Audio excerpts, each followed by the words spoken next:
Hello दोस्तों, नमस्कार। स्वागत है आपका सिविल्स प्रेप मन चैनल पर। आशा करता हूं कि आप सब लोग अच्छे हैं, स्वस्थ हैं।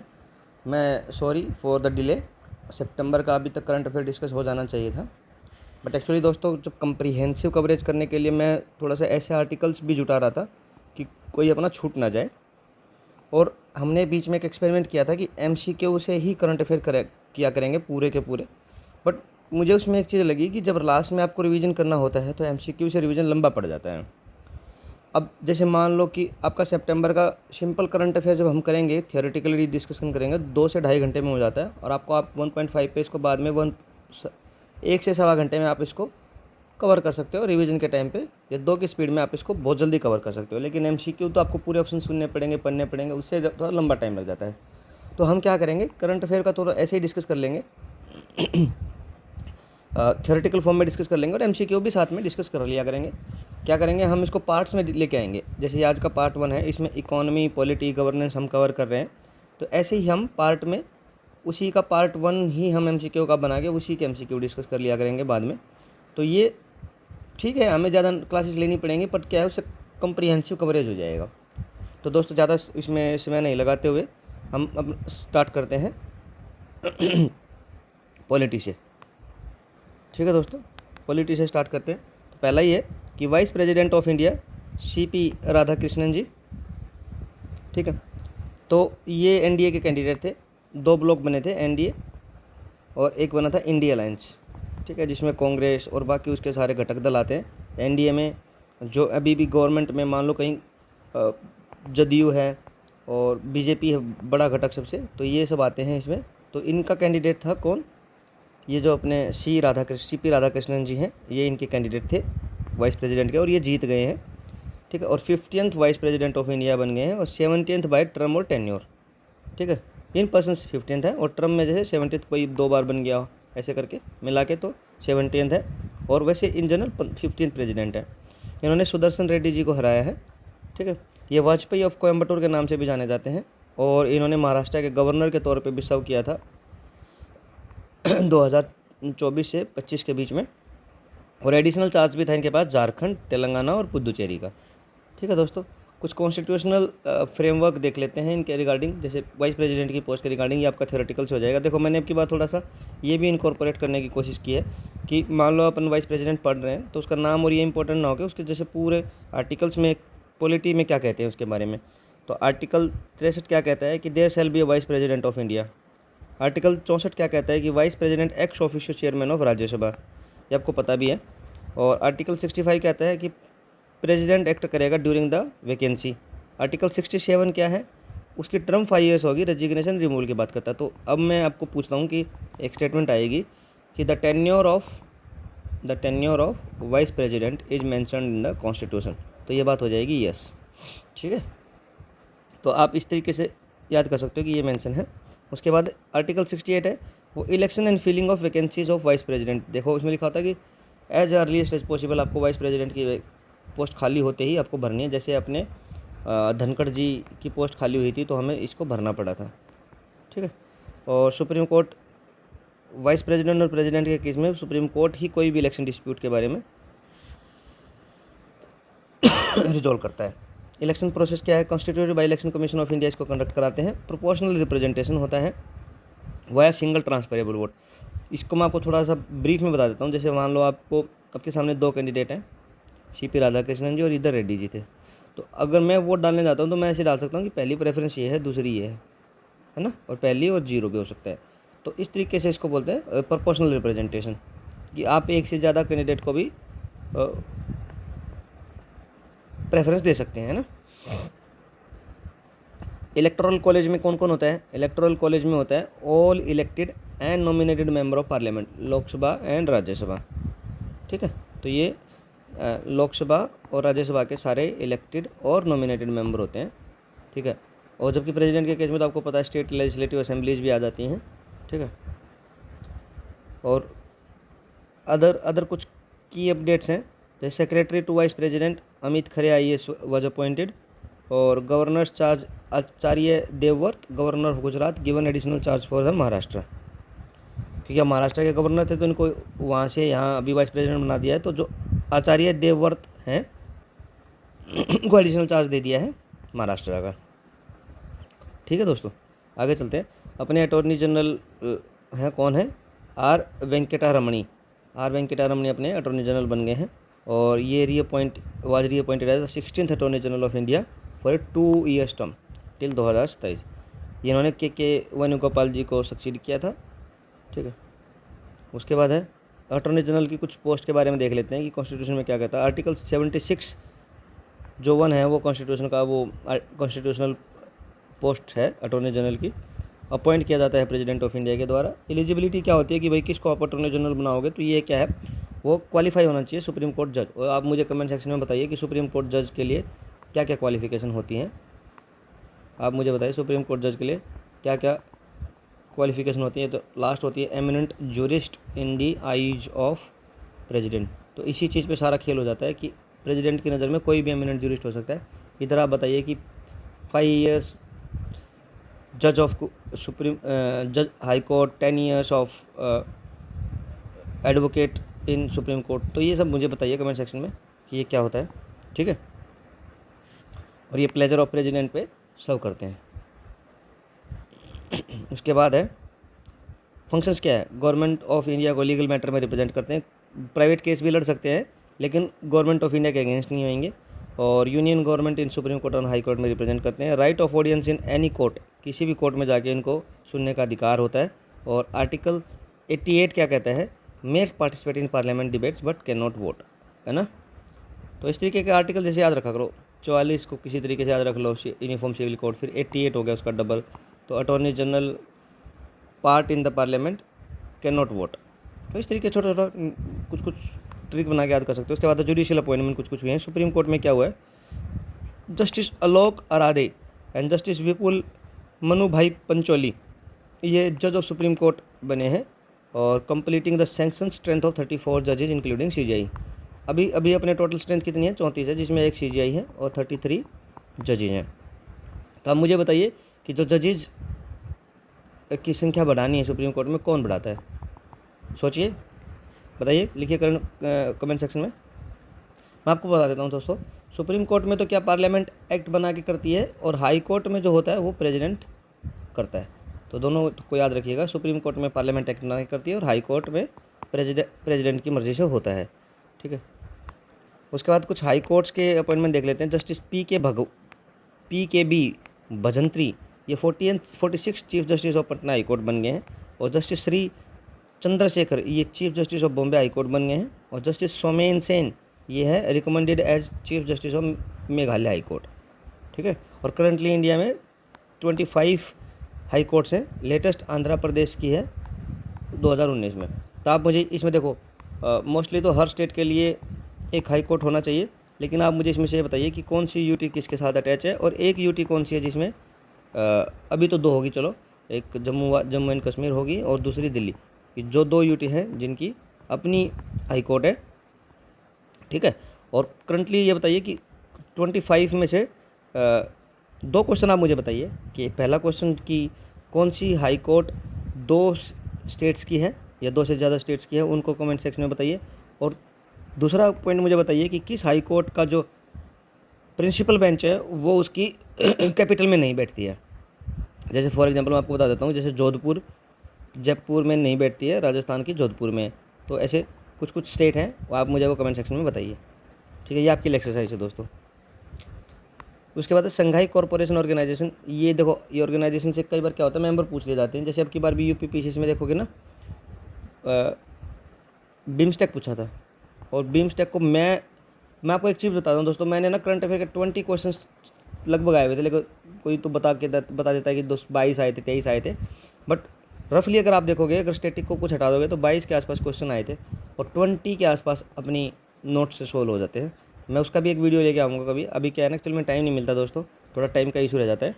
वो भी मेरे पास वीडियो है कि अपने जो करंट अफेयर से कितने आए हैं, उसमें मैंने बिम्स्टेक को पूरा मैप बना के डिस्कस किया था और उसी के बारे में पूछा कि भाई कौन सा इसमें से नहीं है। मैंने पूरा ऐसे मैप बनाया था कि बांग्लादेश, नेपाल, भूटान, श्रीलंका, इंडिया 5, और उसके बाद अपना ये इधर थाईलैंड और इधर म्यांमार, सॉरी हाँ, ये इधर थाईलैंड आता था और उसमें इंडोनेशिया था ऑप्शन में, वो नहीं आएगा।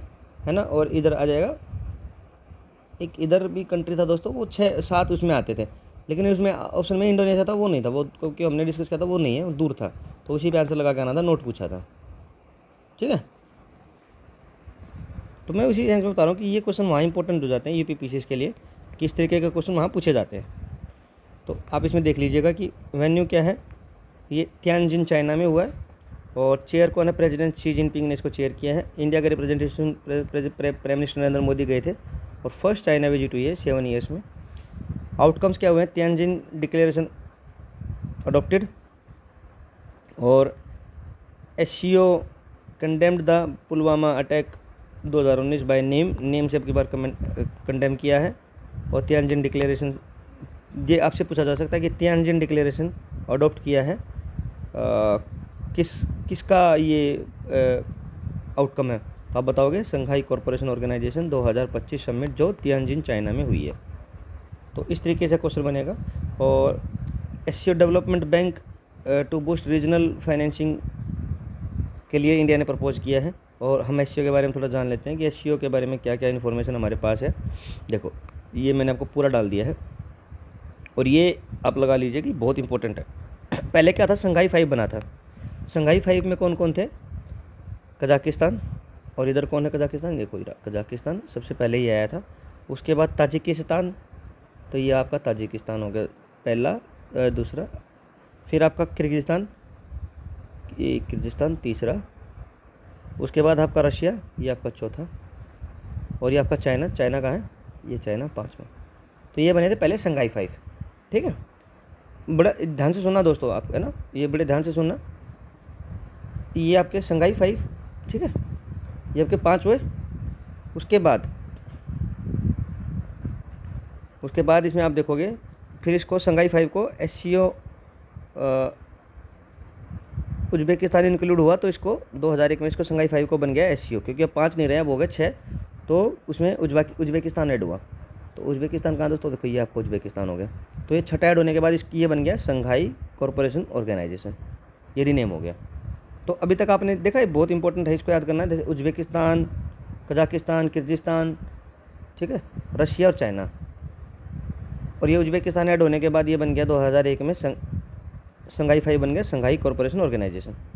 उसके बाद इसमें 2017 में फर्स्ट राउंड जब एक्सपेंशन हुआ, तो इंडिया और चाइना ने इसको ज्वाइन किया, इंडिया और चाइना ने इसको ज्वाइन किया।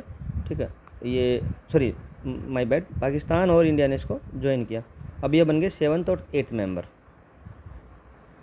ठीक है, फिर 2022 में उज्बेकिस्तान में एससीओ समिट हुई, और Varanasi was selected as the SCO regionals first tourism and cultural capital for 2022-23। तो वाराणसी को इसका cultural tourism and cultural capital भी सिलेक्ट किया गया था 2022 में उज्बेकिस्तान में। फिर 23 में Iran was included as the 9th member. फिर क्या हुआ, ये देखो आपका ईरान आ गया, ईरान को as a 9th member add किया गया। ठीक है, उसके बाद अब 2024 में जब एससीओ समिट हुई है कजाकिस्तान में, इसमें बेलारूस को भी ऐड करके इसको 10th मेंबर हो गया है। क्या हो गया इसका 10th मेंबर, कौन हो गया अभी, बेलारूस हो गया। तो आपको पूरा आर्टिकल समझ में आ गया होगा दोस्तों। ठीक है, क्या हुआ मैं आपको एक बार फिर से बता देता हूँ कि पहले कौन थे। पहले कजाकिस्तान, ताजिकिस्तान, किर्गिस्तान, रशिया और चाइना, पहले 5 थे, संघाई 5 बोलते थे। उज्बेकिस्तान इसमें ऐड हुआ, तो इसको संघाई कॉरपोरेशन ऑर्गेनाइजेशन हो गया। फर्स्ट राउंड एक्सपेंशन 2017 में हुआ, तो इंडिया और पाकिस्तान को इकट्ठा ऐड कर लिया गया। फिर टोटल मिला के हो गए 8। फिर ईरान को 9वां 2023 में ऐड किया गया, और 10वां जो ऐड किया गया कजाकिस्तान में जब हुई, और ईरान इंडिया में ऐड हुआ था एससीओ समिट 2023 में, और कजाकिस्तान में 2024 में हुई, तो बेलारूस को ऐड कर लिया गया।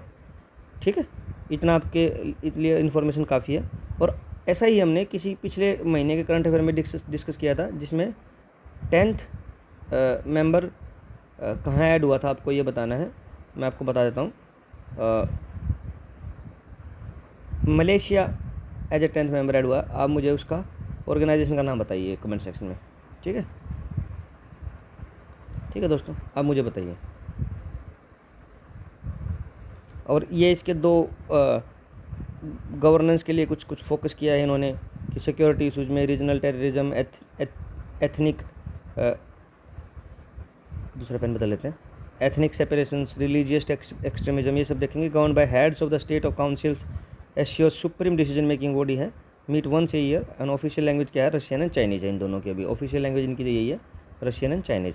और regional anti terrorist structure rates भी इसी का ही एक ऑर्गन है, परमानेंट ऑर्गन ऑफ एससीओ है, ठीक है। हेडक्वार्टर इसका क्या है, ताशकंद उज्बेकिस्तान में।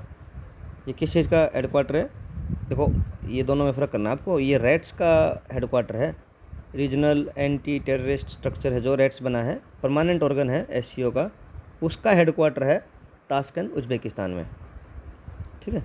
और उसके बाद जो इसके शंघाई का जो हेडक्वार्टर है वो बीजिंग चाइना में है, ठीक है। ये शंघाई चाइना में इस्टेब्लिश हुआ था 2001 में, ऐसे लिखा हुआ है, ठीक है। ये हम आपको पूरा डिस्कस कर चुके हैं। नेक्स्ट चलते हैं।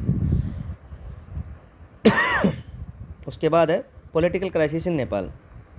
ये वन लाइनर है कि पॉलिटिकल क्राइसिस जो अभी नेपाल में होती है उसको जेनजी मूवमेंट बोला गया, ठीक है। वो करप्शन और सोशल मीडिया सेंसरशिप के अगेंस्ट था। मास प्रोटेस्ट हुआ था जिसमें केपी ओली शर्मा को रिजाइन भी करना पड़ गया था। तो सुशीला कार्की जी को इनका नया जो फॉर्मर चीफ जस्टिस है उनको नेपाल का फर्स्ट फीमेल प्राइम मिनिस्टर भी बनाया गया इंटरिम टर्म के लिए। और सविता भंडारी जी जो नेपाल की फर्स्ट फीमेल अटॉर्नी जनरल भी बन गई हैं, ठीक है। लोअर हाउस को डिजोल्व कर दिया गया, फ्रेश इलेक्शन रिशेड्यूल कर दिए गए हैं मार्च 2026 में, ठीक है। ये आप देख सकते हो। पीएम वहाँ पे क्या है, एग्जीक्यूटिव हेड होता है, प्रेसिडेंट सेरेमोनियल हेड होता है, इंडिया की तरह ही सिस्टम है। बाईकैमरल है, हाउस ऑफ रिप्रेजेंटेटिव है और नेशनल असेंबली है। उसके बाद अफसफा का एक्सटेंशन हो गया असम में। Assam government extended the armed forces special power act 1958 for the 6 months in the Tinsukia, Charaideo and Sivasagar district, ठीक है। तो कहीं कहीं देखो एक्चुअल में क्या होता है ना, कहीं कहीं सिटी पूछ ली जाती है मिलान के लिए, तो आपको ये तिनसुकिया डाल दिया जाएगा। तो आपको ये करंट में आपने पढ़ा है तिनसुकिया, छेराडांव और शिवसागर, तो ये कहाँ है, ये असम में है ना। और यहाँ armed forces special power act को एक्सटेंड कर दिया गया। और इसके बारे में देख लेते हैं कि अफसफा का बैकग्राउंड क्या है। ये 1958 में इनेक्ट हुआ था। पर्पज क्या है, to grant special power to armed forces in disturbed area. की पावर क्या है, arrest without warrant, use of force and search operations. Authority to declare an area disturb क्या है, गवर्नर और सेंट्रल गवर्नमेंट, वहाँ का गवर्नर और सेंट्रल गवर्नमेंट डिसाइड कर देते हैं, ठीक है।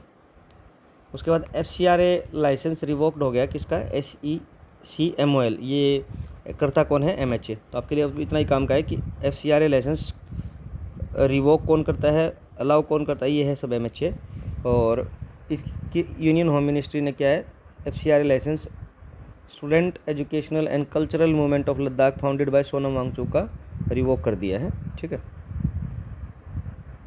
रीज़न क्या है, violation of 30 FCR norms regarding the foreign funding utilisation. About FCRA के बारे में हम देख लेते हैं क्या है। फॉरेन कंट्रीब्यूशन रेगुलेशन एक्ट है, 1976 में एक्ट हुआ, इंट्रोड्यूस हुआ था और 2010 में इसको रिवाइज किया था। ऑब्जेक्टिव क्या है, to regulate acceptance and use of foreign contribution for any activities detrimental to the national interest, ठीक है। जैसे NGO बना के लोग फंडिंग लेते रहते हैं बाहर से और फिर उनके प्रोपेगेंडा इंडिया में चलाते हैं, तो उन सब चीज़ों को कब करने के लिए FCRA लाया गया था। और मिनिस्ट्री ऑफ होम अफेयर के अंडर ये होता है। लाइसेंस वैलिडिटी होती है 5 साल के लिए, रिन्यूएबल हो जाता है। और रिसेंट चेंजेस क्या है, 2020 में अमेंडमेंट हुआ था, NGO कंप्लाइंस नॉर्म्स को टाइट किया था। मैं वही बता रहा था ना आपको कि NGO का क्या होता है कि NGO का ही बना के और फ़ॉरेन के एजेंडे सर्व किए जाते हैं इंडिया में, है ना। प्रोटेस्ट होंगे, वहाँ से फंडिंग कनाडा से आती रहेगी, पाकिस्तान से आती रहेगी, तो पर उन चीज़ों को सबको कब करने के लिए ये लाया गया था। उसके बाद देख लीजिएगा कि पार्लियामेंट्री प्रोसीडिंग्स 22 लैंग्वेज में होगी। Parliamentary proceedings are now available in 22 language recognised at the under the 8th schedule of the constitution, previously ये 18 थी। तो आपको पूरा देख लीजिएगा कि आप टोटल कैसे कैसे इंडिया में 22 लैंग्वेज आई हैं और कॉन्स्टिट्यूशन में कब क्या अमेंडमेंट हुआ है। तो पहला क्या है कि 1950 में 14 टोटल लैंग्वेजेस थी, ठीक है। इनिशियली 14 इंक्लूड की गई थी, जो कौन कौन सी थी, असामीज, बंगाली, गुजराती, हिंदी, कन्नड़ा, कश्मीरी, मलयालम, मराठी, उड़िया, पंजाबी, संस्कृत, तमिल, तेलुगु एंड उर्दू। उसके बाद जो फर्स्ट अमेंडमेंट आया 21, देखो आपको इसकी ट्रिक बताता हूँ कि फर्स्ट अमेंडमेंट, सेकेंड अमेंडमेंट और दोनों को जोड़ दो थर्ड अमेंडमेंट, ठीक है। फर्स्ट अमेंडमेंट 21, सेकेंड 71 और दोनों को ऐड कर दो 92, और डेट इधर लिखी होगी भाई 21वां अमेंडमेंट आया 67 में, 71वां 92 में और 92वां 2003 में। और इसको मैंने आपको एक बार पहले भी किसी लेक्चर में कराया था कि याद करने का। देखो पहले में सिंधी आई है, पहले में क्या आई है, सिंधी आई है, और ये है निकम्मा, निकम्मा आदमी, क्या है, निकम्मा आदमी। तो इसमें निकम्मा में क्या है, नेपाली, कोंकणी एंड मणिपुरी। और फिर ये BDS डॉक्टर करता है ना, BDS, ठीक है, ठीक है, BDS डॉक्टर करता है ना, जैसे बोडो, डोंगरी, संथाली और उसके बाद आ जाएगा मैथिली। या BDSM से भी याद रख सकते हो, BDSM है ना। तो इस तरीके से आप याद कर निमोनिक्स बना के याद रख सकते हो। अभी टोटल 22 हैं। नेक्स्ट चलते हैं दोस्तों, governance. National e governance award मिलते हैं 2025 में। तो नेशनल ई गवर्नेंस अवार्ड 2025 क्या है, outstanding digital initiative across India को प्रमोट करने के लिए efficiency, transparency and inclusivity in governance के लिए मिलते हैं। इसमें न्यू कैटेगरी जो एक इंट्रोड्यूस हुई है, पंचायत कैटेगरी है ना, acknowledging digital governance efforts at the grass root level. इसमें जो गोल्ड मिला है वो रोशनी ग्राम पंचायत को मिला है, रोहिणी ग्राम पंचायत को मिला महाराष्ट्र धुबे डिस्ट्रिक्ट में। और सिल्वर जो इसमें मेडल मिला है पश्चिम सेकंड रैंक पे जो रही है Majlishpur Gram panchayat Tripura. Online citizen service और पंचायत ट्रांसपेरेंसी टूल्स के लिए इन दोनों को मिला है। इनको देता कौन है, department of administrative reforms and public grievances DARPG under ministry of personal and public grievances के अंडर इसको दिया जाता है। 1996 में स्टार्ट हुए थे। न्यू कैटेगरी भी पंचायत वाली हुई है, तो आपको यही याद रखनी है। और गोल्ड और सिल्वर फर्स्ट प्राइज़ और सेकंड प्राइज़ इसमें किसको मिला है, रोहिणी ग्राम पंचायत और पश्चिम मजलिसपुर ग्राम पंचायत, ठीक है। Best practice in governance across the government sector. उसके बाद आदि संस्कृति डिजिटल ट्राइबल यूनिवर्सिटी, जहाँ पे ये आदि आ जाता है ना दोस्तों, वहाँ पे आपको याद रखना चाहिए कि ये कुछ मिनिस्टर ऑफ ट्राइबल से रिलेटेड होता है। आपकी बार UPPC में भी क्वेश्चन आया था कर्मयोगी से रिलेटेड, वहाँ भी आदि लिखा हुआ था, तो उसका भी तुक्का मार सकते थे, minister of tribal affair. Launched beta version of the world's first digital tribal university Adi Sanskriti digital Adi Vishwavidyalaya. Objective क्या है, to preserve promote digital tribal art heritage traditional knowledge system while enabling education entrepreneurship and employment in the tribal region. की features क्या क्या हैं, Adi Sampada educational program and research in the tribal art and culture, Adi Hat digital market place connecting tribal artisans to global buyers, Adi Karmayogi Abhiyan aims to create 2 million tribal change leaders by 2030। Language offered क्या क्या है, गोंडी, संथाली, खासी, Mizo and English, ठीक है, ये आपको याद रखना है। थोड़ा थोड़ा इसके की फीचर्स भी मैंने आपको से डिस्कस कर लिए हैं। उसके बाद नेक्स्ट है सिग्निफिकेंस क्या है, ये first of its kind tribal edtech है model under digital India vision के तहत, combining cultural commerce and community learning, ठीक है, ये सब चीज़ें इसमें हो जाती हैं। ये इसके थोड़े थोड़े इसके आप ये फीचर्स देख लीजिए करें ना, कि भाई 2 मिलियन ट्राइबल चेंज लीडर्स बनाने हैं, ठीक है, यही पूछा था। आदि कर्मयोगी अभियान बीटा वर्जन आदि, और इससे पता लग जाता है कौन है, मिनिस्ट्री ऑफ ट्राइबल अफेयर, ठीक है। नेक्स्ट है उम्मीद portal unified work management empowerment efficiency and development, ministry of minority affair का है उम्मीद पोर्टल, ठीक है। पर्पज़ क्या, देखो आपको इसमें 2 याद रखनी है। उम्मीद पोर्टल किसका है, मिनिस्ट्री ऑफ माइनॉरिटी अफेयर का। क्या है, to ensure transparency digitization and accountability in managing work property, ठीक है, इतना याद रखना है। इसके बाद अलावा कुछ नहीं याद रखना इसमें। ये कुछ मेथड है कि कैसे करेंगे, जियो टैगिंग करेंगे, इंटीग्रेशन स्टेट वर्क बोर्ड करेंगे, use of AI and GIS mapping करेंगे।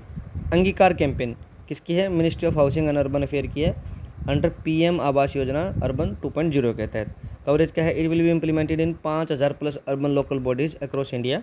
पर्पज़ क्या होगा, लास्ट माइल डिलीवरी करनी है, bridge gap between policy and beneficiaries, accelerating completion of the sanctioned house and mobilise awareness.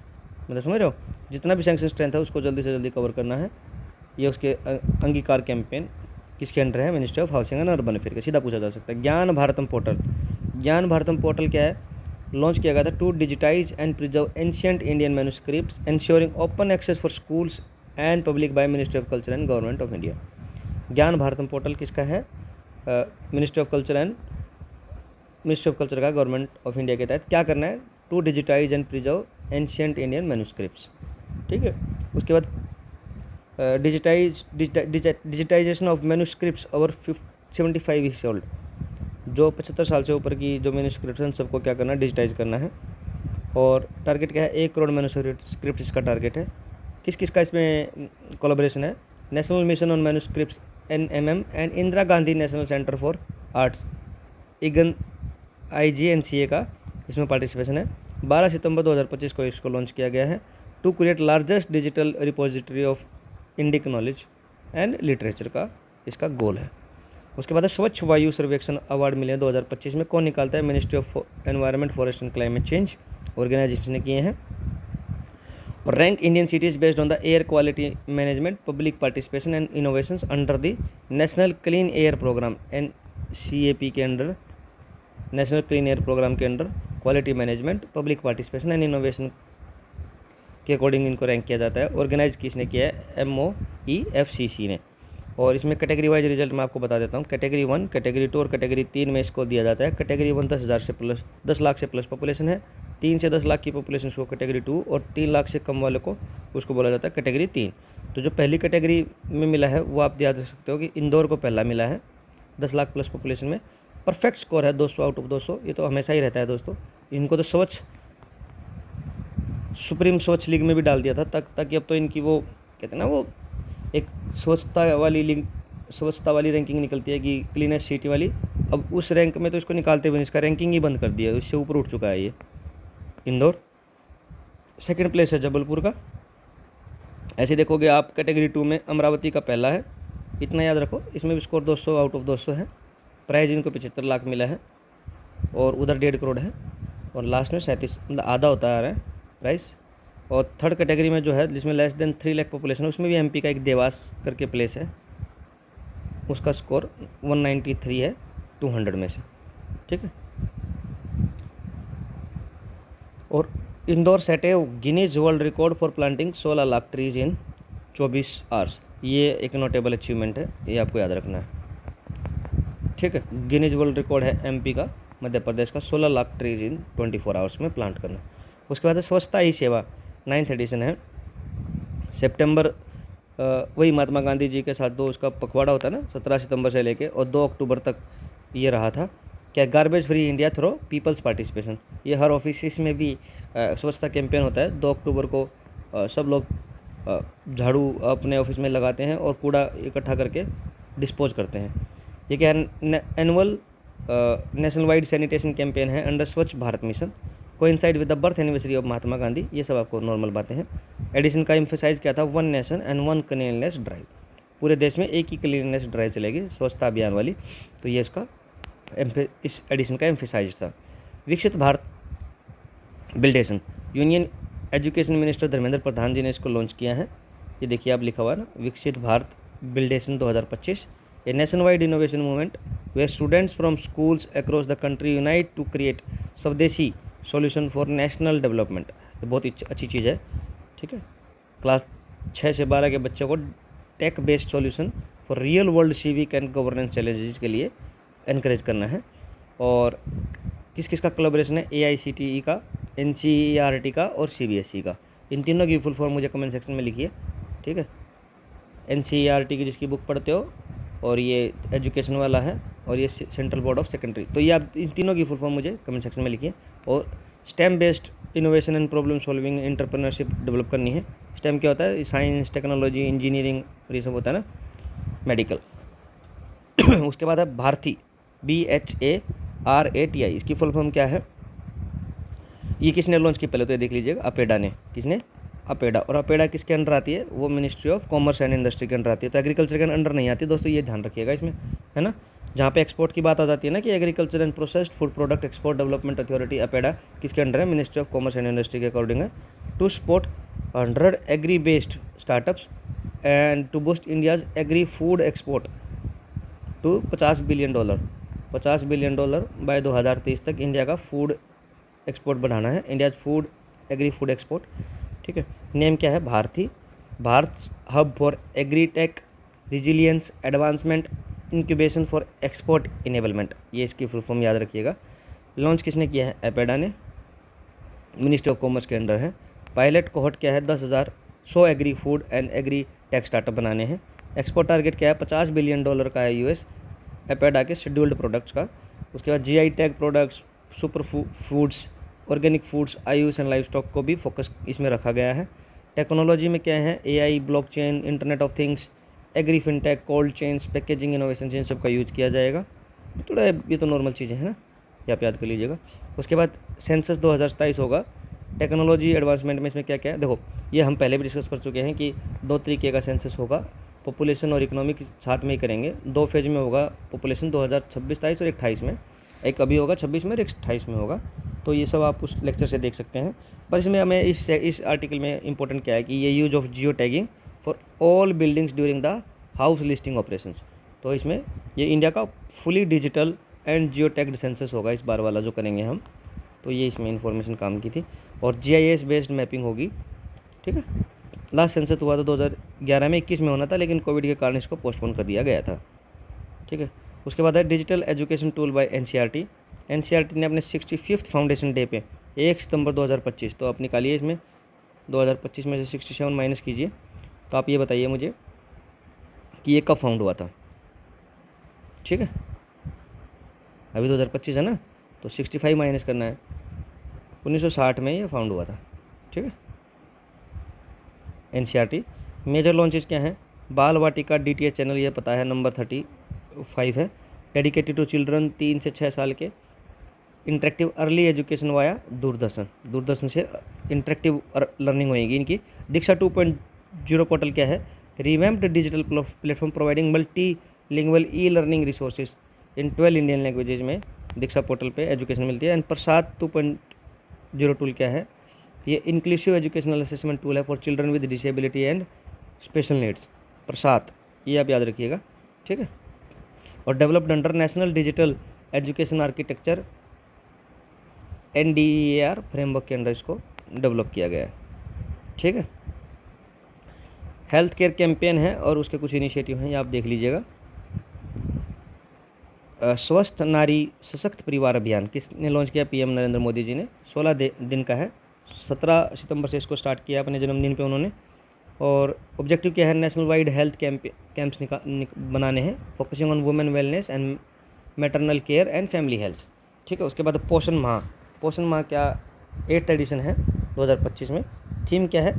सुपोषित Bharat and स्वस्थ भारत, ठीक है। सॉरी दोस्तों, थोड़ा तबीयत अच्छी नहीं है काफ़ी दिनों से, इसलिए लेक्चर भी लेट हो रहा है, थोड़ा खांसी जुकाम का दिक्कत है, ठीक है। तो ये पोषण माह क्या है? 2017 में लॉन्च हुआ था।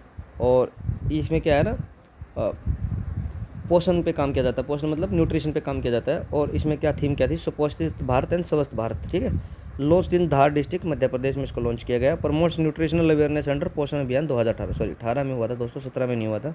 आयुष्मान भारत रीब्रांडिंग, तो ये तो जानते हो आप, आयुष्मान भारत के तो बहुत बार पढ़ चुके हैं, ठीक है।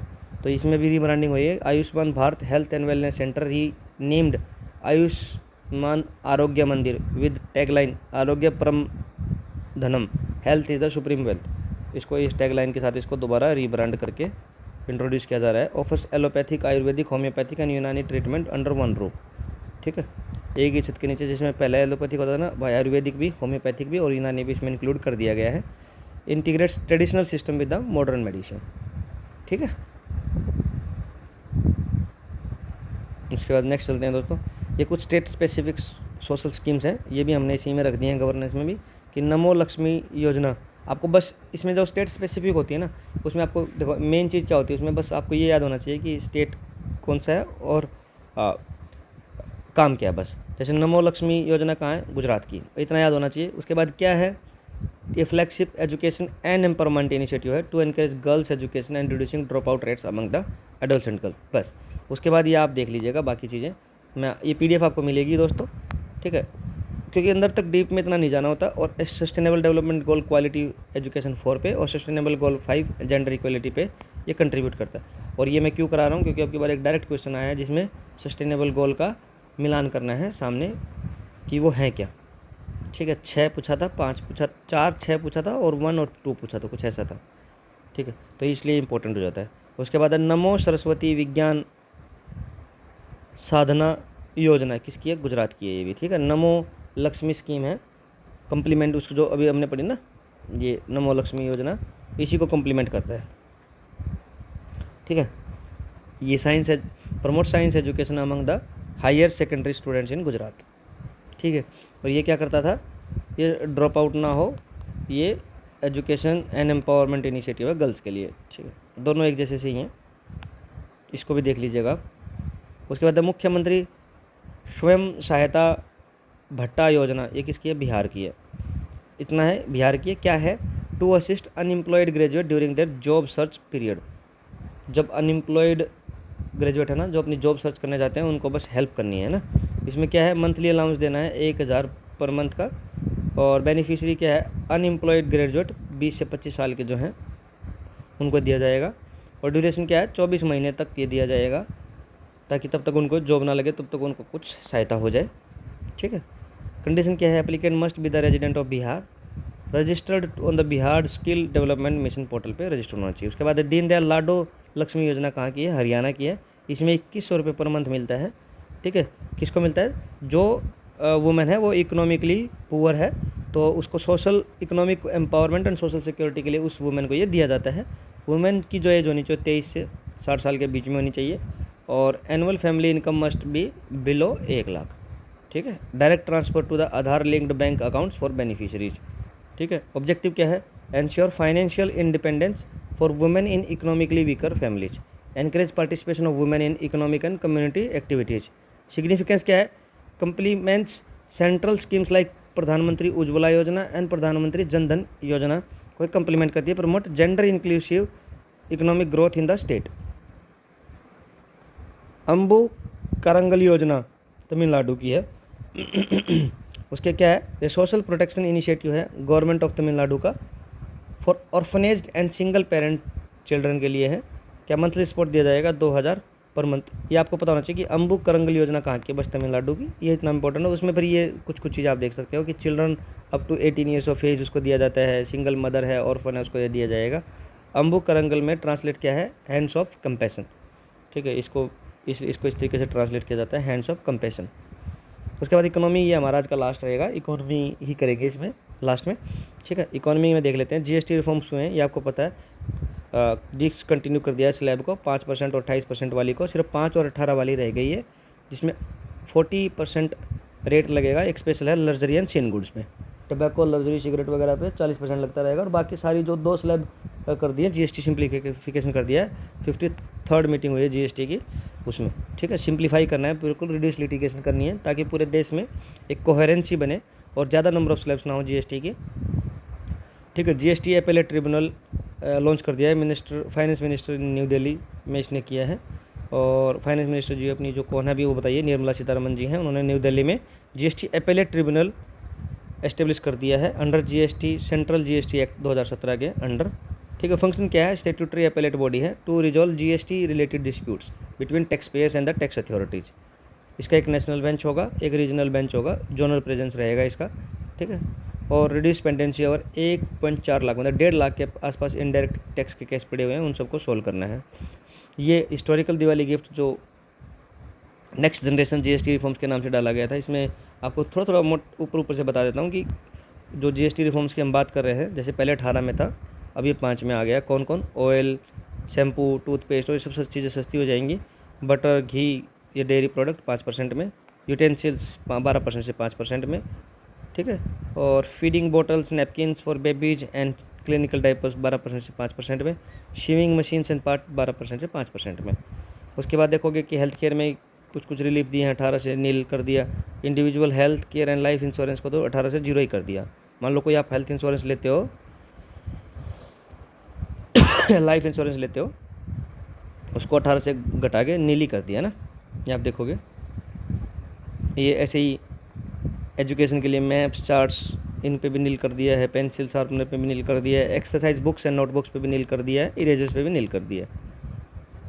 ठीक है दोस्तों, ये इस तरीके के रिफॉर्म्स हैं, आपको कुछ कुछ इसमें से याद रख लीजिएगा। ट्रैक्टर्स, इन सब पे भी 18 से घटा के 5% कर दिया है। ऐसे ही गाड़ियों पे, जैसे पेट्रोल की गाड़ी है, डीजल की गाड़ी है, इसकी कुछ कुछ कंडीशन है कि 1500 सीसी और उसके 20 उसके ऊपर होगी तो 28 से 18% में डाल दिए।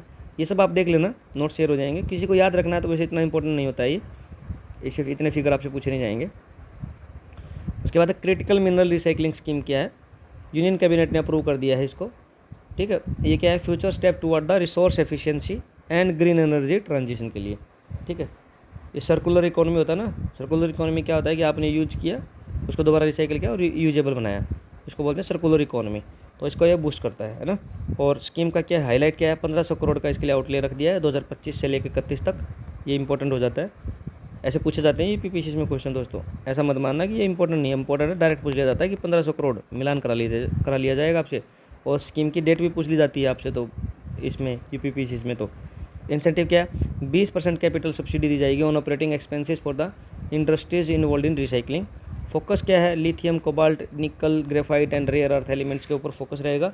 सोर्स मटेरियल क्या है, waste batteries, e waste, end of life vehicles, industrial scrap, ठीक है। इन सब से आपको रिकवर करना है और रिसाइकिल करना है। ऑब्जेक्टिव क्या है, नेट जीरो 2070 तक अचीव करना है और सर्कुलर इकोनॉमी को प्रमोट करना है और ग्रीन जॉब्स देनी है। ये सब आपको पता ही है, ये नॉर्मल बातें होती है। नोडल मिनिस्ट्री कौन रहेगी, मिनिस्ट्री ऑफ माइंस रहेगी। टेक्निकल पार्टनर कौन रहेंगे, NITI Aayog and BARC for metallurgy and R&D, research and development के लिए, मेटलर्जिकल रिसर्च एंड डेवलपमेंट के लिए, ये आप याद रखना। उसके बाद वर्ल्ड फूड इंडिया 2025 क्या है, वर्ल्ड फूड इंडिया 2025 में क्या है, 4th एडिशन हुआ 2025 में न्यू दिल्ली में, ministry of food and processing industry ने इसको करवाया है, ठीक है। Transforming food system for sustainable future के लिए इसकी थीम रही है, ये इंपॉर्टेंट है, याद रखना। Transforming food system for sustainable future के लिए इसकी थीम रही है। पार्टनर कंट्री कौन है, न्यूजीलैंड एंड सऊदी अरबिया है। फोकस नेशंस कौन है, Japan, UAE, Vietnam and Russia है। और 1200 global exhibitors participated. India aimed to position itself as a global food processing hub and $1500 billion का इन्वेस्टमेंट अट्रैक्ट किया है ना। कंटेक्स्ट क्या है, world food India is a biennial flagship event showcasing India's food ecosystem from farm to fork. ये biennial होती है, 2 साल में एक बार होती है, ठीक है, इसको आप याद रखिएगा, ठीक है। उसके बाद फाइनेंशियल इंक्लूजन, RBI की अपडेट है कुछ। Reserve bank of India release financial inclusion index FII ensuring progress across. ये एक की बार शायद पूछी भी गई थी, है ना, नहीं वो ग्लोबल वाली पूछी थी। फाइनेंशियल इंक्लूजन ग्लोबल में कौन निकालता है, IMF निकालता है, तो इंडिया के लिए कौन निकालता है फाइनेंशियल इंक्लूजन इंडेक्स, ये RBI है। ये भी पूछा जा सकता है डायरेक्ट, ये क्वेश्चन है दोस्तों, इंपॉर्टेंट है ना। और across the access usage and quality of financial services, parameter क्या है, ओवरऑल इंडेक्स का स्कोर क्या है, 56.5 है आउट ऑफ 100, और अर्लियर क्या था 53 था, थोड़ा सा इंप्रूवमेंट हुआ है, ठीक है। Indicate massive success for PM Jan Dhan योजना, 540 मिलियन अकाउंट्स ओपन हुए हैं, इसका मैसिव सक्सेस है इसका। और credit access and digital adoption via UPI और आधार इनेबल्ड सिस्टम से भी कुछ इंप्रूवमेंट है। और RBI ने 2021 में इसको लॉन्च किया था, बेस ईयर्स में 2017-18 लिया गया है। गोल क्या है, यूनिवर्सल एक्सेस करना है अफोर्डेबल फाइनेंशियल सर्विसेज का। उसके बाद ट्रेड एंड इंडस्ट्रीज में देख लीजिए आप कुछ इम्पोर्ट और एक्सपोर्ट से रिलेटेड, जैसे इम्पोर्ट बैन कर दिया है। India bans import for silver and silver jewellery until March 2026 to कव द ट्रेड डेफिसिट। जो हमारा सिल्वर का ट्रेड डेफिसिट है ना, उसको कब करने के लिए सिल्वर को बैन कर दिया है। उसके बाद energy imports, Russia remains India's largest crude oil supplier accounting 35 to 40% of total import. Trump ji पीछे लगे हुए हैं कि इसको कम कर दो, लेकिन अभी रिसेंट में न्यूज़ भी आई थी, ट्रंप ने बोला कि इंडिया ने 0 करने का वादा कर दिया है रशिया से, बट अपनी फॉरेन मिनिस्ट्री ने इसको एक स्टेटमेंट देकर इसको रिफ्यूट कर दिया था, ठीक है। उसके बाद सर्टिफिकेशन माइलस्टोन क्या है, India become the 30th country to issue the OIML partner approved certificate for weight and measures. इसमें 3 है ना, आप देखो थोड़ा इंपोर्ट एंड एक्सपोर्ट से इंडस्ट्री से रिलेटेड को डेवलपमेंट में सिल्वर वाला बैन कर दिया, रशिया से लार्जेस्ट पार्टनर है। फिर ये सर्टिफिकेशन माइलस्टोन किया, 30th कंट्री बन गया है OIML पैटर्न अप्रूवल करने वाला वेट एंड मेजर्स के लिए। और ये क्या है, OIML क्या है, international organization for legal metrology is an intergovernmental treaty organization that works harmonize legal metrology क्या है, measurement in trade and industry safety across nations. India has a member since 1956, लेकिन साइन करने वाला भी 30th country बन गया है, ठीक है। उसके बाद डिजिटल इंफ्रास्ट्रक्चर इनिशिएटिव में क्या क्या है, इंडिया 4G रोल आउट हो गया, पीएम मोदी ने इसको झरसुगुड़ा उड़ीसा में झरसुगुड़ा में इसको इनोग्रेट किया है। BSNL 97,000 BSNL टावर्स डिप्लॉयड किए जाएंगे नेशनल वाइड, और mark India's first fully indigenous 4G network developed under आत्मनिर्भर भारत। ठीक है, टेक्नोलॉजी में पार्टनर कौन कौन होंगे, ये कौन, भारत BSNL इसको लीड करेगा। ठीक है, भारत संचार निगम लिमिटेड BSNL की फुल फॉर्म है, with the help of the CDOT centre for development of telematics and Tejas network and Tata consultation services for integrations. ठीक है, इसमें 4 BSNL के साथ कौन कौन मिल रहा है, CDOT मिल रहा है, तेजस नेटवर्क मिल रहा है और टाटा कंसल्टेंसी सर्विस। ठीक है, उसके बाद है UPI and UPU integration project. क्या है, Jyoti Adityarao Scindia at universal postal congress Dubai में जो हुई है, उसने वहाँ पे इसने इसको लॉन्च किया है। Unified payment interface India with universal postal union global to enable cross border digital transaction, है ना, क्रॉस बॉर्डर जो डिजिटल ट्रांजैक्शन है उसको इनेबल करने के लिए इंडिया का जो UPI है उसको इंटीग्रेट कर दिया है किसके साथ, यूनिवर्सल पोस्टल यूनियन के साथ। यूनिवर्सल पोस्टल यूनियन ग्लोबल के साथ इसको इंटीग्रेट करने की बात चल रही है। It is a collaboration among the department of post under the government of India, NPCI investment payment limited, NIPL subsidiary of NPCI and the universal postal union. इन तीनों का कोलैबोरेशन आप देख लीजिए कौन कौन है इसमें। कोलैबोरेशन क्या है, डिपार्टमेंट ऑफ पोस्ट का है,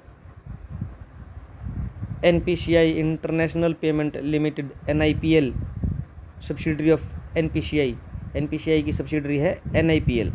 NIPL की फुल फॉर्म क्या है, NPCI इंटरनेशनल पेमेंट लिमिटेड, और क्या है, यूनिवर्सल पोस्टल यूनियन। इन तीनों का कोलैबोरेशन है। देखो अब की बार UPSC में ऐसे क्वेश्चन पूछे गए थे, आपको तो पता ही है कि ये किसका है। तो नीचे central water commission, central ground water board, मैं खुद ही कंफ्यूज हो गया था दोस्तों, मैं दोनों लगा के आया हूँ, बट जबकि इसका central ground water board commission कुछ ऐसा था। तो ये भी आपसे कंफ्यूज करने के लिए दे दिया जाएगा कि डिपार्टमेंट ऑफ पोस्ट और NIPL and universal postal union UPU। ठीक है, तीनों मिलके इसको कर रहे हैं। उसके बाद green logistic and sustainable ports. ठीक है, किसने लॉन्च किया है, Jawaharlal Nehru port authority JNPA Mumbai ने इसको लॉन्च किया है। Launch first India's first fleet of 50 electric heavy duty trucks for the port logistic. इससे क्या होगा, reduce digital consumptions by 70,000 litre annually. इससे डीजल का कंजम्पशन रिड्यूस होगा, और इंडिया का पहला fleet 50 electric heavy duty trucks launch कर दिया गया है। 50 इलेक्ट्रिक बसेस होंगी, और cuts carbon emission 500 tonne per year के लिए कार्बन एमिशन कट हो जाएगा, जो कि हमारा 2070 का नेट जीरो टारगेट उसको हम अचीव करने में हेल्प करेगा।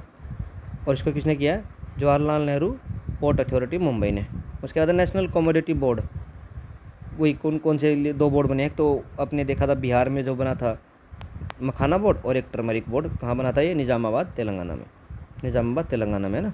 बस आप दोनों, ये निज़ामाबाद तेलंगाना वाला तो हम पहले डिस्कस कर भी चुके हैं कि अमित शाह जी ने इसको इनॉग्रेट किया था, और पीयूष गोयल जी ने वो बिल्डिंग का इनॉग्रेशन किया था। कुछ देख लेना आप इसको। और पल्ले जी इसके हैं, वो पहले चेयरमैन बने थे। ठीक है, और इंडिया का largest producer, consumer and exporter है टर्मरिक का, ये भी आप याद रखना। India contributes 80% of world turmeric production, ये भी बहुत इंपॉर्टेंट बात है इसमें याद रखने की। ठीक है, और उसके बाद क्या है, नेशनल मखाना बोर्ड कहाँ है, पूर्णिया बिहार में, 475 करोड़ की लागत से ये किया है। और आपको पता होगा कि मखाना भी वर्ल्ड का जो बिहार ही वर्ल्ड का 70 to 80% के बीच में है। इंडिया का तो 90% है, और इंडिया वर्ल्ड का कुछ 70% है। तो कुल मिला के वो इतना निकलता है कि वर्ल्ड का भी 75% मखाना है वो बिहार में ही प्रोड्यूस होता है। ठीक है, उसके बाद कुछ बैंकिंग एंड फाइनेंशियल अपॉइंटमेंट है, ये देख लेते हैं। इससे शायद इसके बाद हमारा इकोनॉमिक्स वाला भी खत्म हो जाएगा, और आज का इतना ही रहेगा। ठीक है, की अपॉइंटमेंट कुछ हुआ है। डिप्टी गवर्नर RBI के कौन बने हैं, शिरीष चंद्र मुर्मू जी, 3 साल की टर्म है। इन्होंने M राजेश्वर राव को सक्सीड किया है। MD बने हैं स्टेट बैंक ऑफ इंडिया के Rajiv Ranjan ji, recommended by the financial service institutional board. ये बहुत इंपॉर्टेंट न्यूज़ हो जाती है दोस्तों, इसको आप 3-4 स्टार जो भी मानना मान लीजिए कि जो बैंक में अपॉइंटमेंट्स हैं बड़े बड़े, वो कौन करता है, फाइनेंशियल सर्विसेज इंस्टीट्यूशन बोर्ड करता है, ब्यूरो ये करता है। ये हमने पहले बैंक बोर्ड ब्यूरो हुआ था, उसको ख़त्म करके ये बनाया था फाइनेंशियल सर्विसेज इंस्टीट्यूशन ब्यूरो। ठीक है,